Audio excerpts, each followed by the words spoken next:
ದಾಂಡೇಲಿಯ ಆಜಾದ್ ನಗರದ ಶ್ರೀ ವಿಠ್ಠಲ ರುಕ್ಮಿಣಿ ಮಂದಿರದಲ್ಲಿ ಶ್ರದ್ಧಾ ಭಕ್ತಿಯಿಂದ ಸಂಪನ್ನಗೊಂಡ 21ನೇ ವರ್ಷದ ದಿಂಡಿ ಉತ್ಸವ.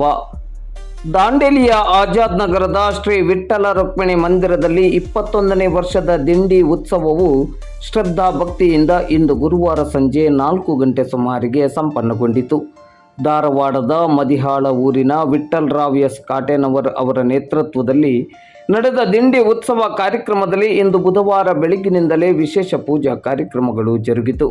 ದಿಂಡಿ ಸೋಹಳ ನಗರ ಪ್ರದಕ್ಷಿಣೆ ಮಾಡಿದ ನಂತರ ಶ್ರೀ ಸ್ವಾಮಿಗೆ ಸನ್ನಿಧಿಗೆ ಆಗಮಿಸಿ ನಂತರ ಕಾಲಕೀರ್ತನೆ ನಡೆಯಿತು. ಮಧ್ಯಾಹ್ನ ಮಹಾಪೂಜೆಯಾದ ಬಳಿಕ ಸಾರ್ವಜನಿಕ ಅನ್ನ ಸಂತರ್ಪಣೆಯನ್ನು ಏರ್ಪಡಿಸಲಾಗಿತ್ತು. ಸಾರ್ವಜನಿಕ ಅನ್ನ ಸಂತರ್ಪಣೆಯು ಇಂದು ಗುರುವಾರ ಸಂಜೆ 4 ಗಂಟೆಯವರೆಗೂ ಮುಂದುವರೆದಿತ್ತು. ದಿಂಡಿ ಉತ್ಸವ ಕಾರ್ಯಕ್ರಮದಲ್ಲಿ ಹೆಚ್ಚಿನ ಸಂಖ್ಯೆಯಲ್ಲಿ ಭಕ್ತಾಭಿಮಾನಿಗಳು ಭಾಗವಹಿಸಿ ಶ್ರೀ ಸ್ವಾಮಿಯ ಕೃಪೆಗೆ ಪಾತ್ರರಾದರು. ಕಾರ್ಯಕ್ರಮದ ಯಶಸ್ಸಿಗೆ ಶ್ರೀ ವಿಠ್ಠಲ ರುಕ್ಮಿಣಿ ಮಂದಿರದ ಆಡಳಿತ ಸಮಿತಿಯ ಪದಾಧಿಕಾರಿಗಳು, ಸದಸ್ಯರು ಹಾಗೂ ಸ್ಥಳೀಯ ಭಕ್ತಾಭಿಮಾನಿಗಳು ಶ್ರಮಿಸಿದ್ದರು.